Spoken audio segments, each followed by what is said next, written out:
m'appelle Elias, je suis artiste visuel et je fais des mobiles très uniques qui dansent, qui font une sorte de danse poétique que j'ai réussi à composer dans mes œuvres.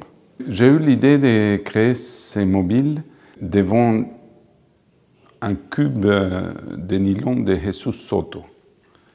Et j'ai vu cette œuvre et j'ai dit « Waouh, ça c'est un espace cartésien en 3 dimensions sur lequel des fonctions en 2 variables pouvaient maîtriser ou contrôler ou définir le positionnement des éléments dans cette œuvre, qui était magnifique déjà. » Je dis si ça c'est possible, peut-être j'ai quelque chose à montrer au monde.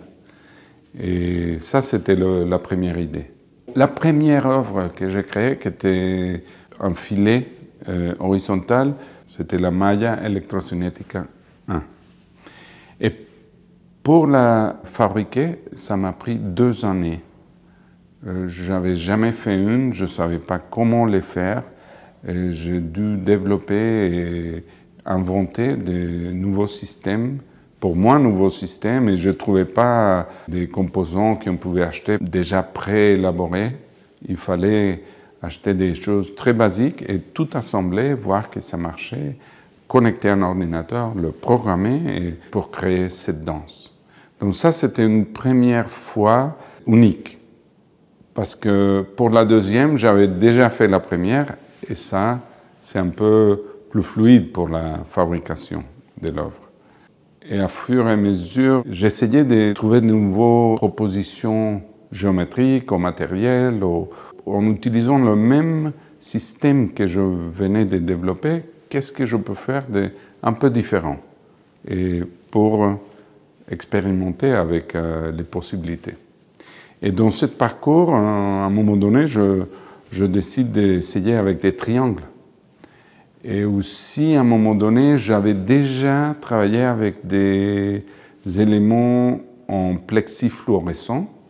Et donc, je dis, écoute, triangle vert au matériel fluorescent pour l'installer dans l'obscurité, ça peut donner quelque chose. Et j'avais fait des œuvres avec des éléments concentriques, avec des éléments attachés, avec des tiges en relation, pas attachées, mais en relation qui...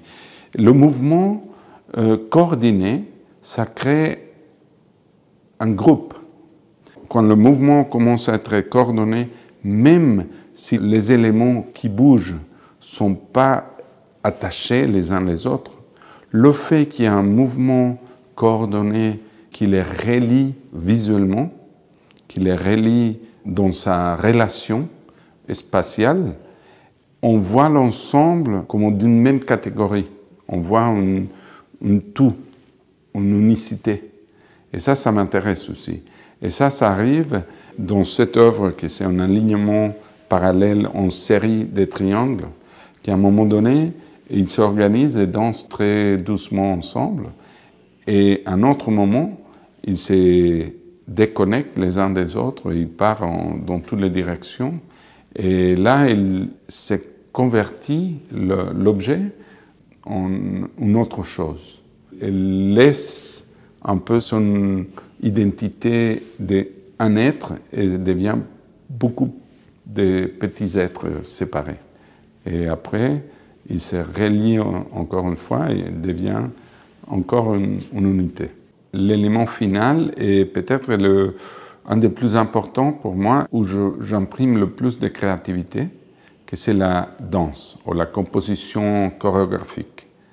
Et là, je m'assis d'abord à l'atelier, avec l'œuvre, avec l'objet une fois là, devant mes yeux.